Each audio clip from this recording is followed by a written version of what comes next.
Hi, I'm CJ and this is my RC channel. In this video I'm going to unbox and test an Axial SCX24 Deadbolt. The 124 scale class of crawlers has become very popular. A lot of the big name companies are producing them now. Associated has one out. There's several others in addition to Associated and Axial. I'm going to have another one in, specifically the Associated model. I'm going to test them both against each other. Let me just give you a few specifics on this. First off, these come in a variety of different body styles. The Associated is only come in two styles, two different pickup.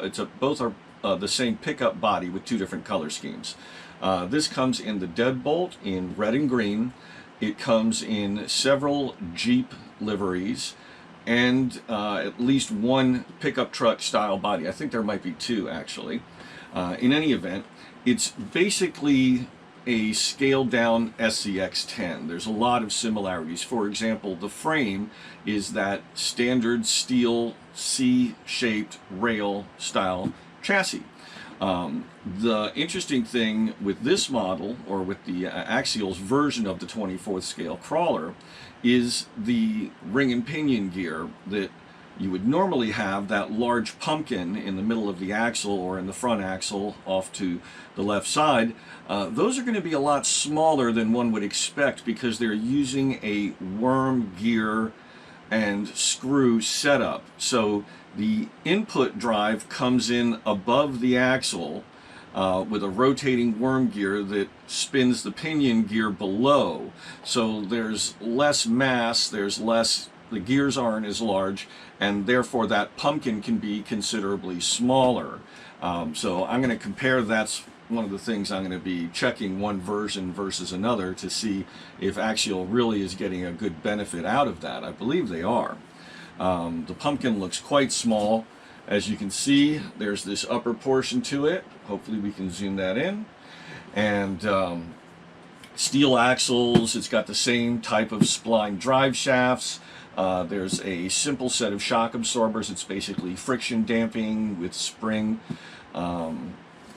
They come complete with radio. I assume that there is a LiPo included with this. I'll probably have to get another one at some point. And I assume the radio batteries are probably not included. The price point is very low for these 124 scale crawlers. These run about $109 depending on the body style, $100, $109. And the Associated right now is going for $99.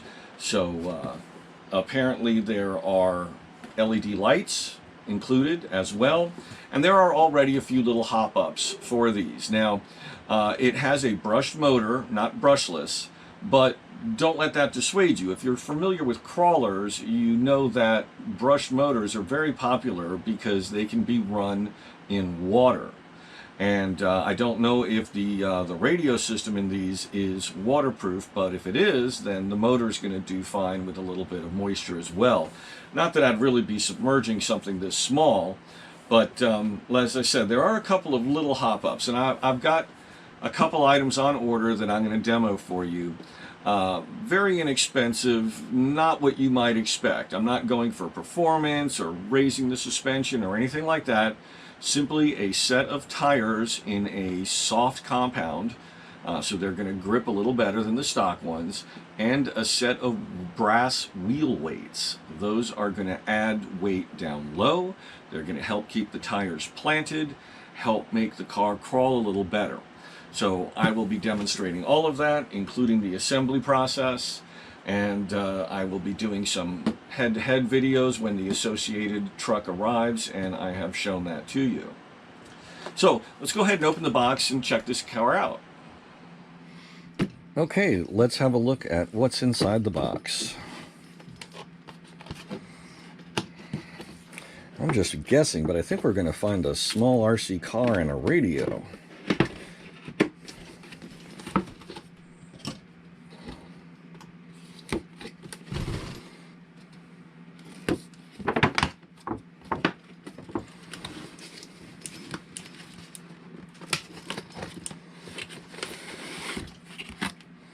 Well, that's nice and easy.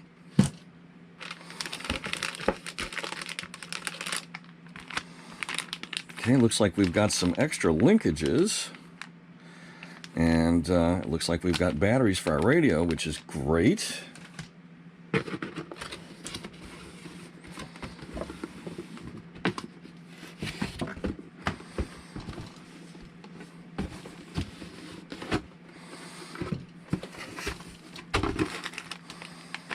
We have a battery charger and USB cable.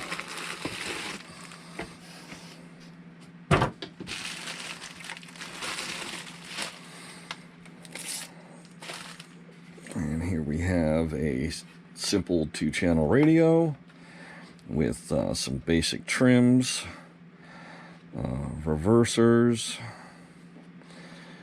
and our bind button, on-off power. Let's see if we can spot our 3rd channel switch.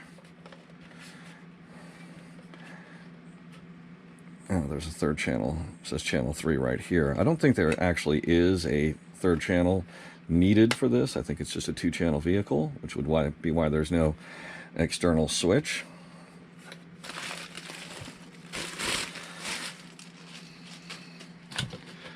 So let's go ahead and disconnect this from the packaging.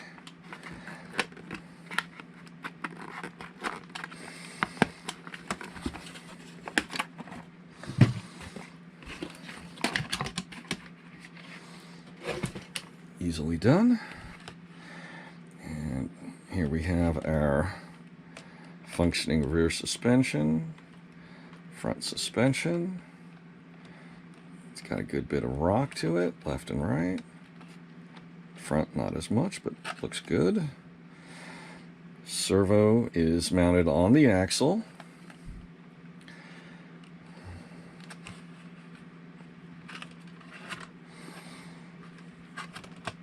Let's go ahead and pull these body pins off.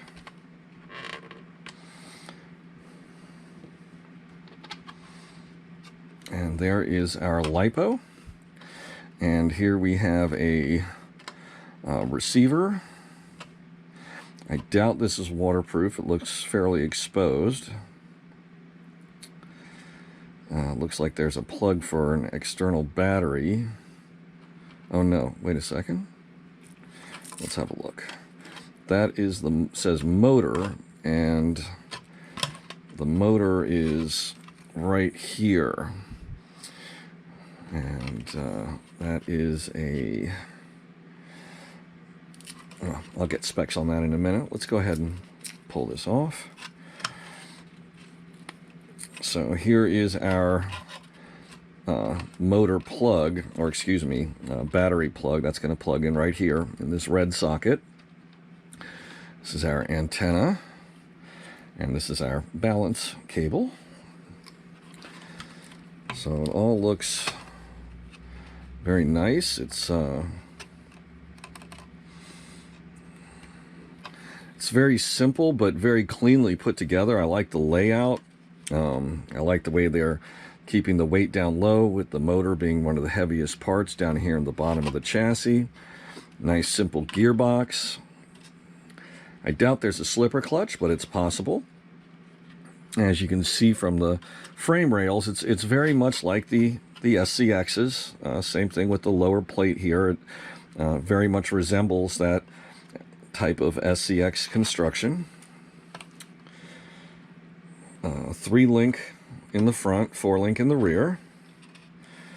All standard full-size crawler stuff. That's really nice, and a very nicely detailed body. These lights are just there, but it looks like we've got an LED here and an LED here. Nothing in the rear. That's it. Yep, just the 2 lights, but it is a very small kit, and there are auxiliary ports available on this mini receiver, so we'll check that out later. There's a labeled brake here, and it looks like there's a jumper. I wonder if this is bound already or if we need to bind it, but we'll find out. So I'm going to start by plugging this into the charger and getting this charged up so I can demo this directly for you. And I'm going to read over the instructions so I can let you know what the auxiliary parts are here. Those may just be spares, but we'll find out. So here we are in the snow-covered peaks of the Sleep Number bed, and let's see how this works. I'm on the slow setting for the motor. Oh, and it's over. Let's put it into the medium setting.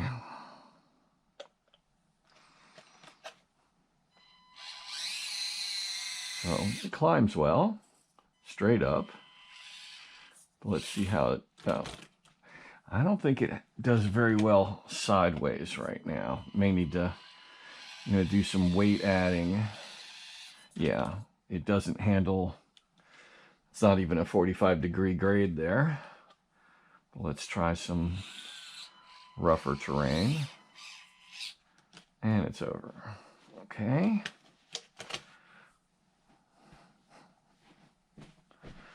Part of the problem might be that this is very soft, so it does tend to kind of make it a little difficult. Should be able to handle this though.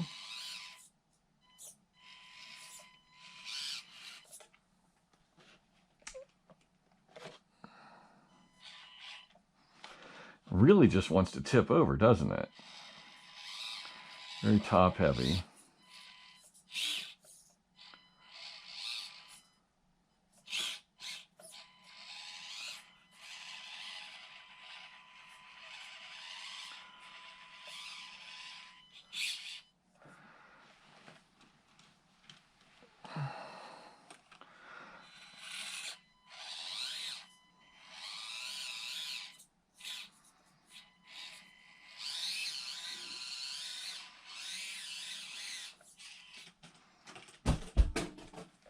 Okay, as you can see, it doesn't, it's not doing that great. I think it needs definitely some wheel weights and maybe some weights on the axles down low to make this handle a little better. Okay, it's time for our first mod. As I showed you, this is definitely top heavy. Things to widen it slightly and or add weight down low are going to be things of benefit. It might even be worthwhile. It's well, you can't really lower it because it's already right on top of its impact points. So adding weight down low certainly is a benefit. Now I've got a handful of parts on order that are going to help with that. I've got a couple handy at the moment. One of the things I'm going to be changing later is a different set of wheels that have about a millimeter or two offset outward. That would be more of a problem on the like the Jeep and the pickup bodies, where widening out the track could end up with body impact on tires. Maybe not, but on this vehicle, widening it slightly would definitely help, and even a couple millimeters on each side would make a big difference, because this is so small that the mathematical advantage that slightly wider track is going to give is substantial. The wheels are metal, so those are going to add weight as well, and I've got a weight coming that is it's a replacement for this little panel right here on the differential for the front. Well, it's not really a diff, it's basically a lock axle. There's no diff action here. But it replaces that with a brass piece that weighs 9 grams. So, the plastic piece itself probably weighs a half a gram or something like that. So putting that 9 grams right there in the center up front, it's adding weight to the front and adding weight down low. So that's going to help. And we'll see where things go from there. I'm not going to spend a lot of money modifying this just because it's such a small, inexpensive vehicle to begin with. But if you are so inclined, there are a tremendous amount of aftermarket parts already out there. And a lot of them are machined out of aluminum, like a nice aluminum bumper, which I was almost tempted to purchase just because I thought it would look really nice. It would also put weight forward on the vehicle, which is going to put weight downward on those front tires. It's going to make it want to not flip over backwards on steep hills, but it is high up compared to things that are mounted like on the axles and such, so I'm not doing that, not anytime soon at least. These two arms here, this arm and the crossbar, have a good bit of slop in them, as you can see, and there is a replacement out that uses some very small ball joints, and it's made of aluminum, and that is, I mean, as you can just see, there's a lot of slack right here. Look at how much this moves just by. I mean, that's terrible. It's, you know, I'm not hitting Axial for doing it that way, but you know, that does make for problems. And since the servo is attached to the axle, there's no reason not to have a nice solid linkage there. So that will improve its overall handling as far as being able to make the tires go where you need them to at slow speeds. So anyway, we have these, it's a hot racing product. The part numbers are right here where you can see them. It's a 9.5 gram brass machete wheel weights for the SCX24. And I'm assuming these are the machete wheels. I'm curious as to whether that's 9.5 grams per weight or for the pair, but we'll find out in just a second.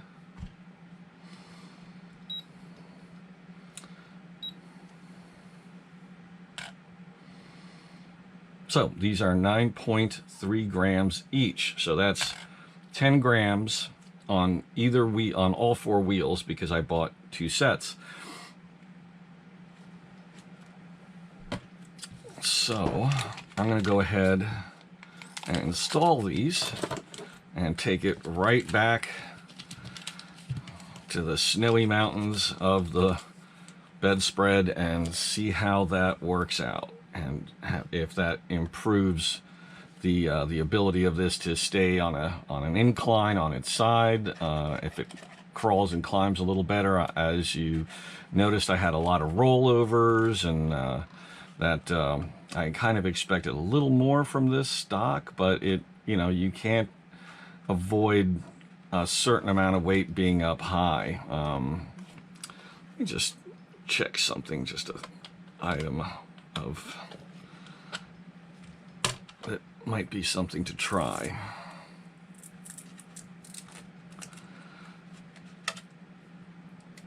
Let's see what this battery weighs, because a smaller 2S battery would give less run time, but would carry a lot less weight, and I have some, so that might be something I just try swapping around and see how that impacts the handling. So 23 grams. That's still a lot of weight, and it's very high on the chassis. And I'm gonna poke around in a few minutes and see if I have some battery options. The antenna, you know, you might as well just tuck it in here like that. You don't want to leave it just flying about. You don't want it to catch on anything, be damaged. So I'm going to go ahead and put the body pins back on, and I'm going to I'll check the battery situation later. I'm going to go ahead and start by doing the wheel change, or the wheel weights, and we'll see how that impacts the vehicle's handling, and then go from there.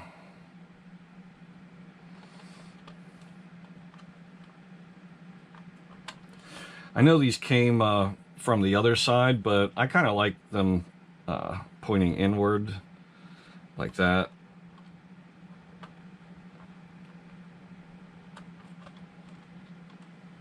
I don't know, just aesthetics, I guess. So let's see if I have a small enough wrench. The smallest thing I've got is a 4, and that fits.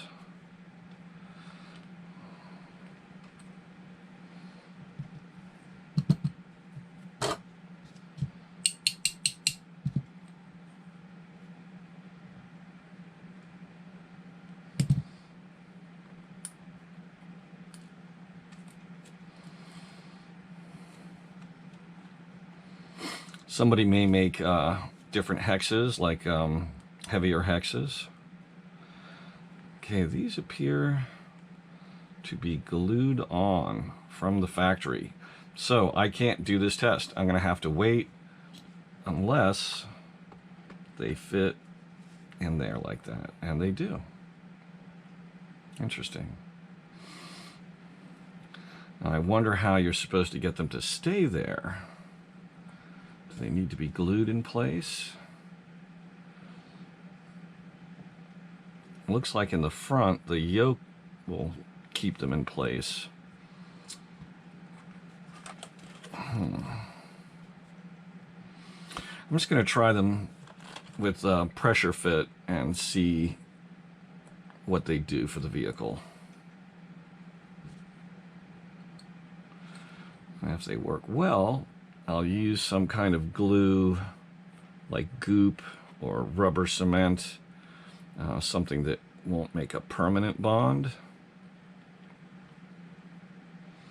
Be very careful with these. I'm just tightening with 2 fingers.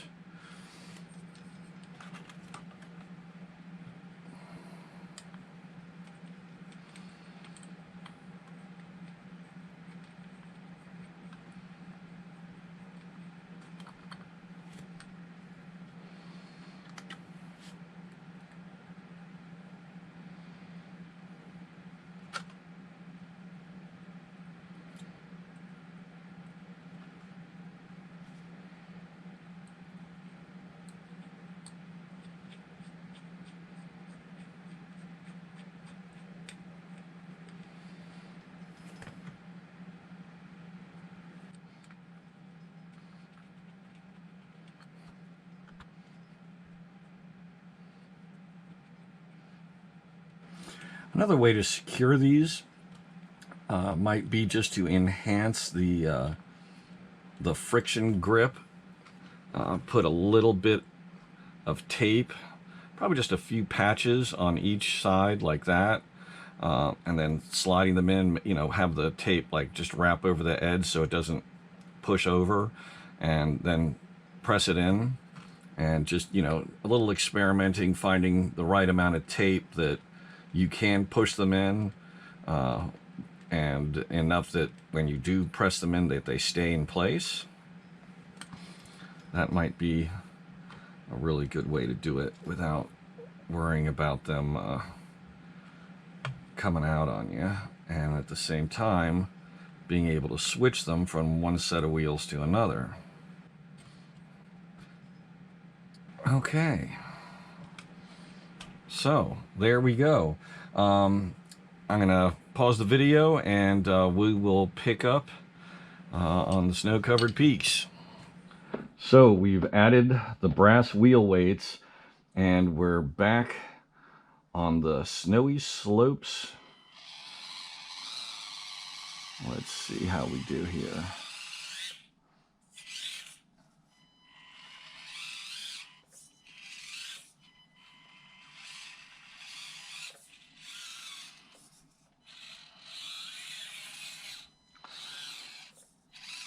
See if we can sideline a bit here.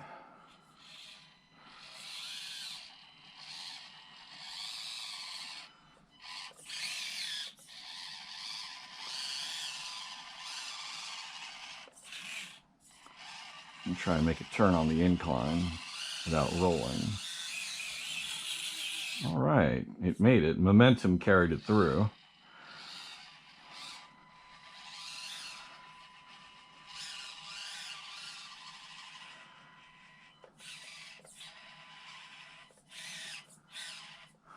It seems catching a snowdrift there. Uh-oh.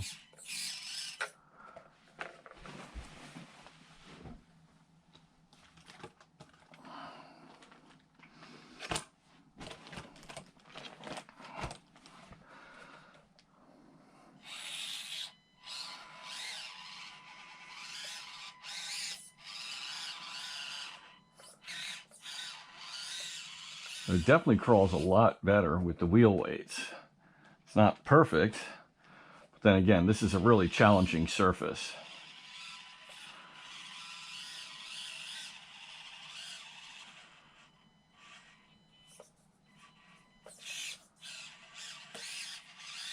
Ooh, didn't quite get on top of that, but not bad. I think we can see that there's been a dramatic improvement with those wheel weights. I got an idea of a very cheap change I'm going to try. I'll go into that in just a moment.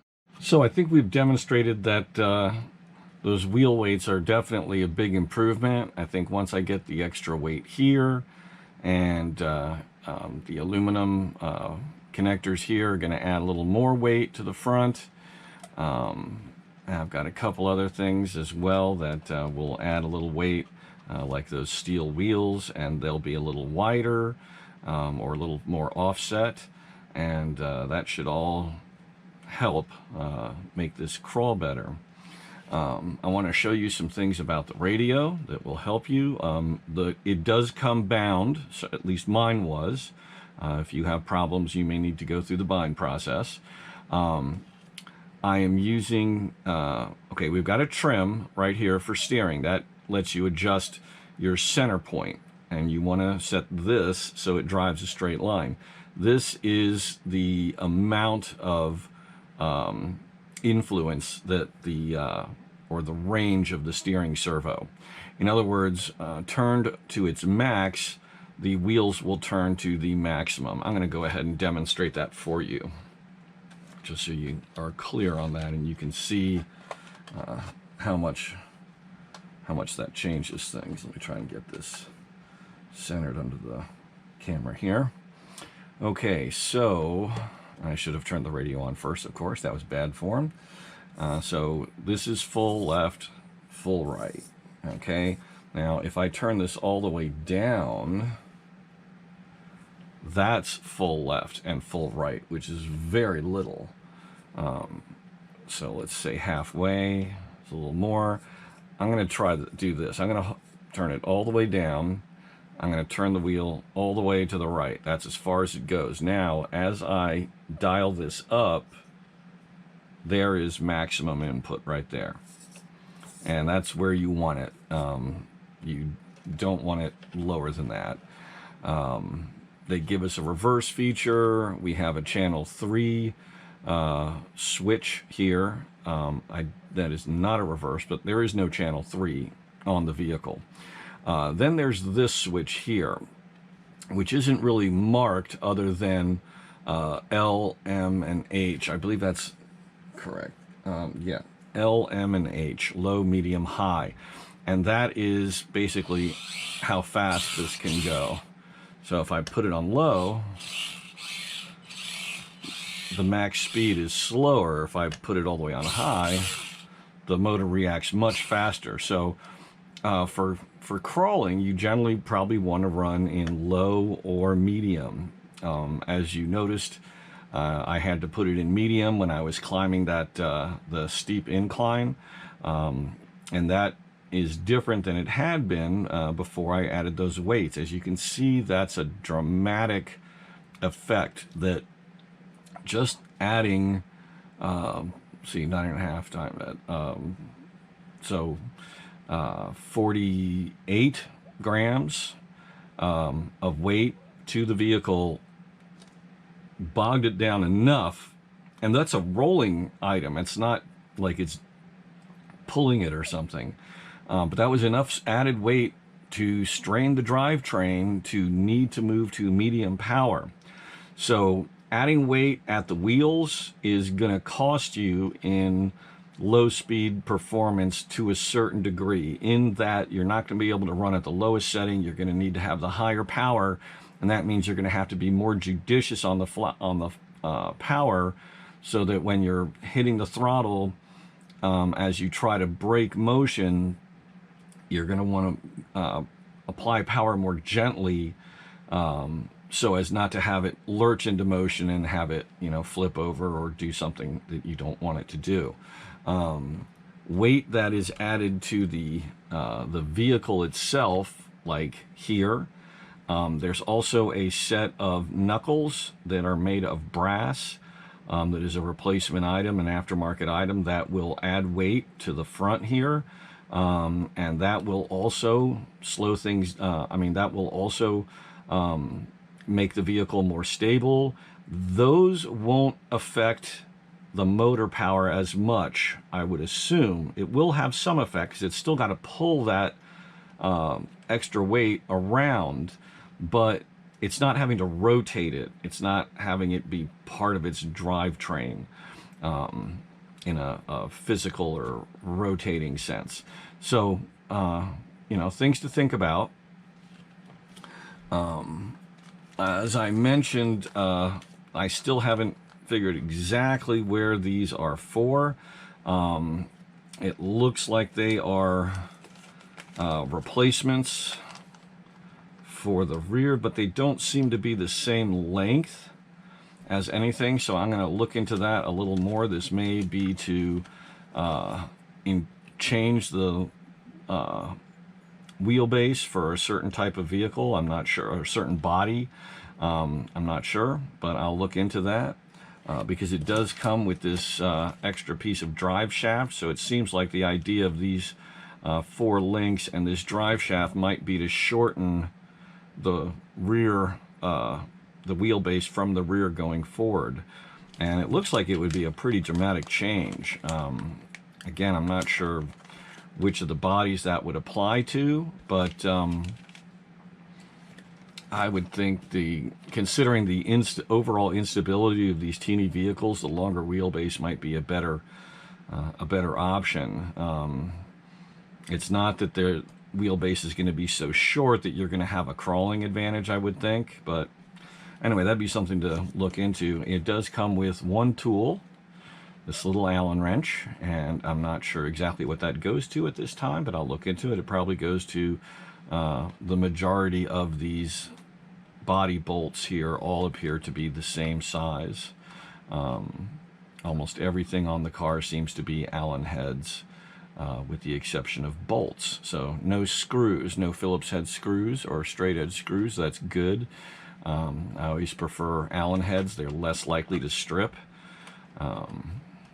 So let me go ahead and turn this back off, and I'm gonna take a look for a battery and try to see if I can lighten it from the top down a bit.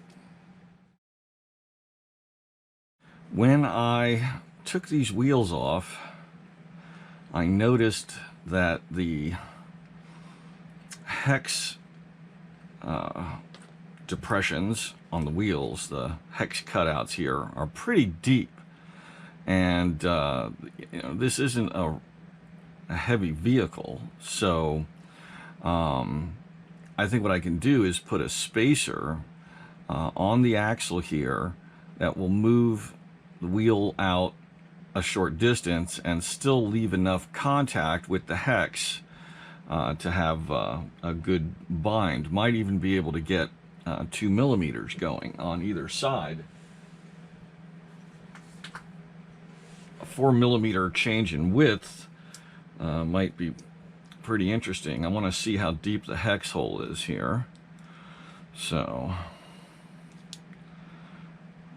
yeah, my battery's getting low in here. The display's hard to read, but good enough. Okay, so what I'm doing is, well, can't quite fit in there, but I think that's like 4 millimeters deep. I think that's going to be enough.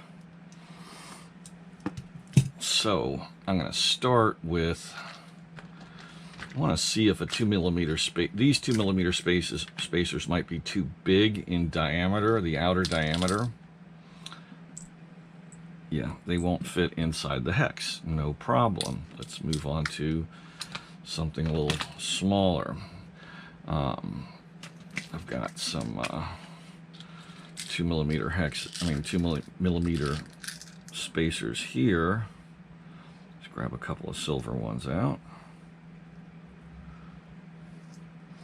And if these prove to be a little wide, I've got 1.5s.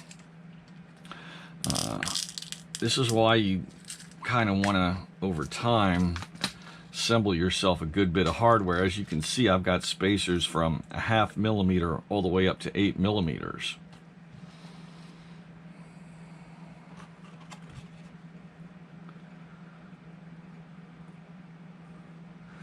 Now, next question will be, will I be able to get a bolt on here with a 2mm? So it grabs the hex. Let's see if I can get the bolt started and tighten down enough to be worthwhile. Oops.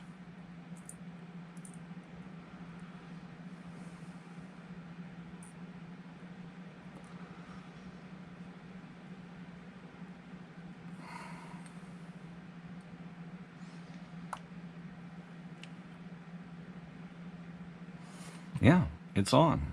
Just.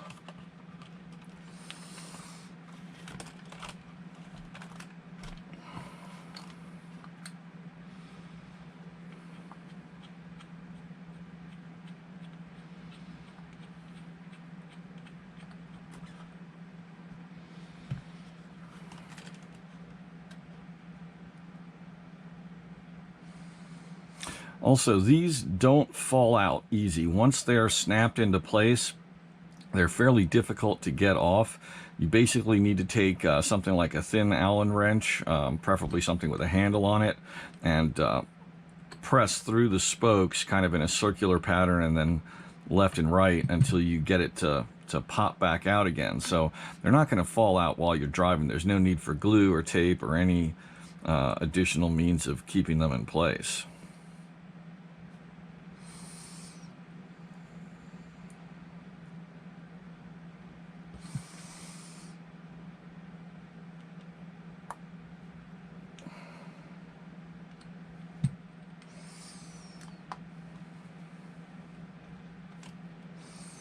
I wouldn't do this on a full-size vehicle, like a 110 or something like that. I would just put on different hexes. But for this little truck, this might prove to be just the ticket to get a little more width and thus a little more control on steep sections.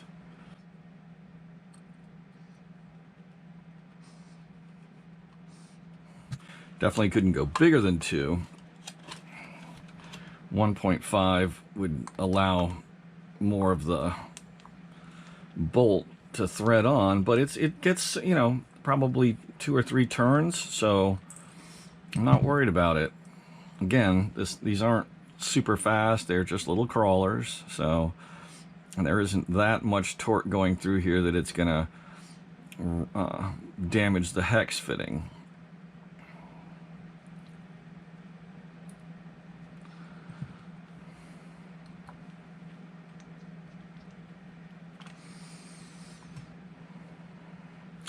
I really should have measured beforehand, but I mean, we've added 2 millimeters on either side, so we know that it's 4 millimeters wider.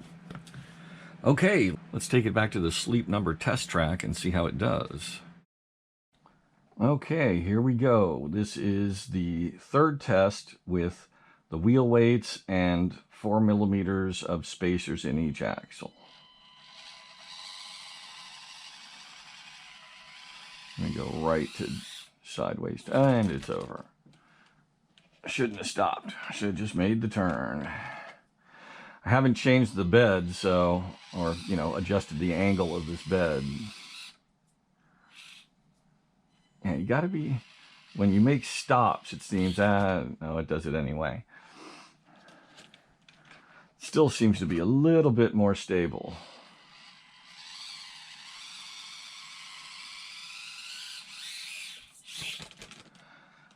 And went too fast. Let's try something different here.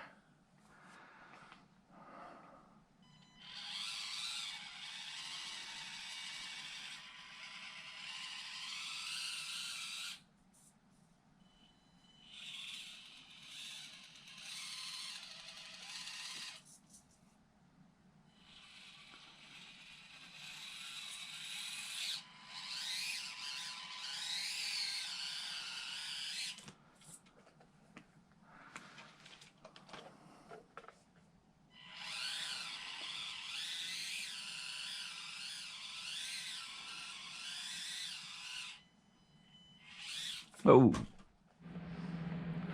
I didn't see a huge change with the 4 millimeters of spacers, but I'd be willing to bet that there is a difference. I'm sure that if we were to find a way to measure that properly, there, it may only be like an extra degree or two on an incline to keep it from tipping or something like that. But every little bit of stability you can add to this vehicle is going to make driving it that much more fun. So I certainly recommend making a few changes in that vein. The things that I think are going to be the most beneficial: the wheel weights, the diff cover that's also a weight.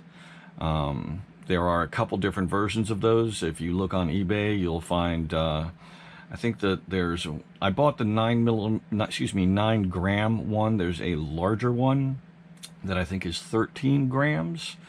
Might be better to have gone with the 13 gram because this definitely is prone to tipping. This is our stock battery. It is a 2S, 2-cell, 350 milliamp. Which is how much power it holds, 30C, which is our max theoretical discharge rate, and the weight is 23 grams. This is a 2S pack. It is 150 milliamp, so it's got less than half the power of this. And it has a discharge rate of 45C, and it weighs in at 12.7, so less than half, or not quite half the weight of this. This one is 23 grams. Versus almost 13 grams, so 10 grams less up high, less runtime, different battery connector. So what I'll need to do is find some of these and splice in to this connector here and be able to plug in there, and that it'll dramatically reduce the runtime by a little more than half, but at a 45C it'll have a little more power, which will probably bring that down to more like a third the runtime. But this isn't something that you're going to run for hours on end without changing batteries, so this might be an acceptable way to go to reduce that weight that's, it's so high in the body. I mean, it's literally at the top of the chassis. It's the highest point other than the body. So I'm going to look into finding that connector and see if that's something I can get on order.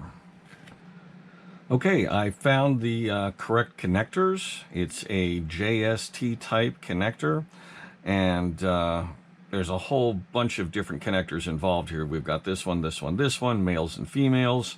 And so I'm going to basically be creating a patch cable that will go from this connector, which is the balance and charge cable, basically just using red and black connectors, to a 2-prong connector identical to this that I can then plug in directly. So I'm basically just going to create a small adapter cable, not adding much weight, and that's the plan.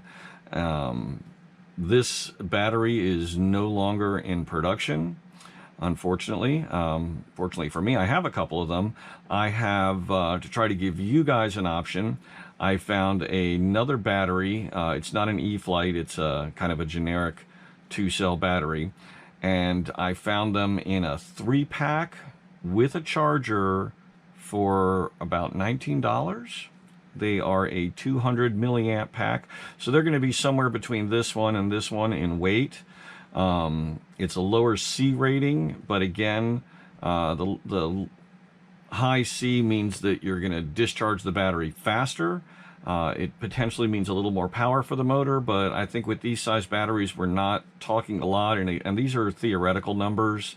You know, it varies. So I'm going to get these other batteries, and there's the same kind of situation. It's a different connector involved. The power connector is different. So I'm going to swap out those connectors, and I'll have 3 200 milliamp batteries that I can use that will be somewhat lighter than this, at least by 5 or 6 grams, I would guess. That's still a decent amount of weight being removed from about this height. So when those come in, I will go over this process. I will weigh everything for you. I'll show you the difference. And I'll try to see if there's some way I can figure out a test that will show you the difference. Maybe a, oops, didn't have the pins on. Maybe I can do some kind of a lean angle test where, you know, with the heavier battery, I can have a tilted surface and use like a protractor to, or I can maybe use my digital gauge to show you the angle at which it reaches a point of no return and starts to tip, and we can see what the difference is, how many degrees of benefit we get out of that reduction in weight. I'm really looking forward to seeing how the battery does. It probably won't run for more than 15 minutes or so at a time on one of these packs, but that's a lot of time crawling around with a little car like this. And if you're just, like if you're stuck at home with COVID, or you're just home with a cold, you know, chasing the cat around the bed with this, or, you know, annoying your dog or whatever, just having fun driving it around on the bedspread, 15 minutes at a time is just fine, especially if you spend a lot less time picking it up and putting it back on its tires and actually driving it. So I think this is going to make a big difference because that weight is up high.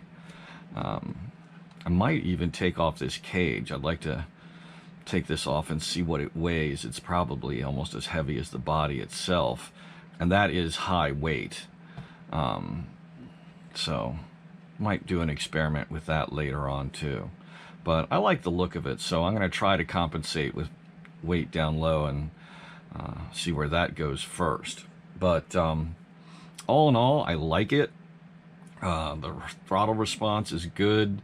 It seems like it really crawls nicely. It's nice that they give you 3 different speed ranges to work with. It helps you modulate your throttle a little better.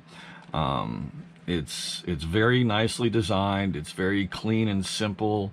You know, they took everything they've learned building their SCX line and the Wraith and their other vehicles and folded it into this little miniature crawler. And you know, they didn't add more weight than they needed to, I would say. And you know, that's a thought.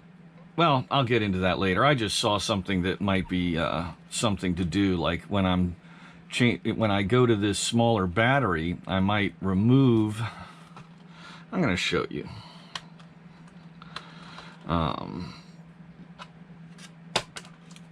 Since I'm going to be using a much shorter battery, and it's going to have a little adapter on the end of this cable, I could remove this whole battery tray here and 3D print another one, or come up with one way or another that would be at an angle, because with the suspension completely compressed, nothing comes up. See, the suspension bottoms out right there, so nothing is coming up inside the frame. So I could mount the battery at least a 1/4 inch down, almost 3/4 of an inch below the current height, and slightly at an angle to match up to the these control arms right here. So I could put this battery like there in between the frame rails, and that would really lower the center of gravity. I mean, dramatically. So something I might try. And it even looks like the receiver could be lowered slightly. But I don't think I want to tinker with that right now. But a different battery tray is something that I could easily put together. And I'd like to see what that is bottoming on. Yeah, the servo is bumping up against this rail right here. If that rail wasn't there, I wonder how much further down this could go. Because if this could be lowered even 1/8 of an inch, that would again dramatically change the you would have a little less center clearance, but that would really change the center of gravity. I'm also going to take this outdoors and do a little crawling around outside with it, and I'm not going to take it into any water or anything dramatic, but just going to have some fun with it, and I will have a video of that coming out for you shortly as well. Anyway, these are all ideas that I'll think about, work on, and bring to you in future videos. I think I've gone far enough for this unboxing and intro video.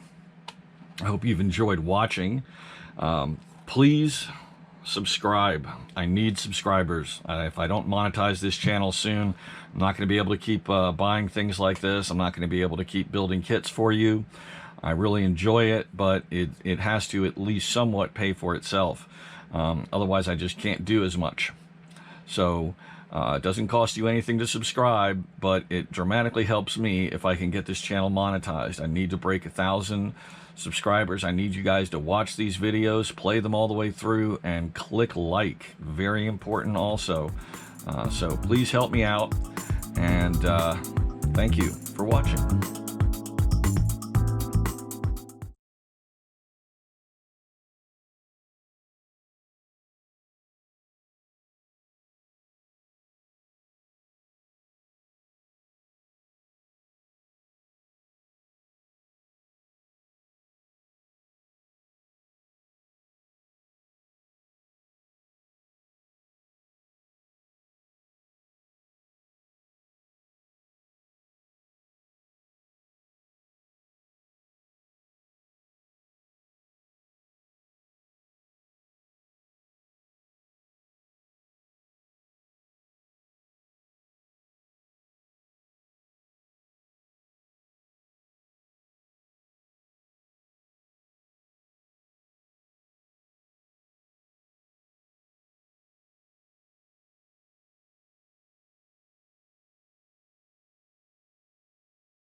So anyway, I hope you enjoyed this video. I hope you're enjoying the crawling videos in general.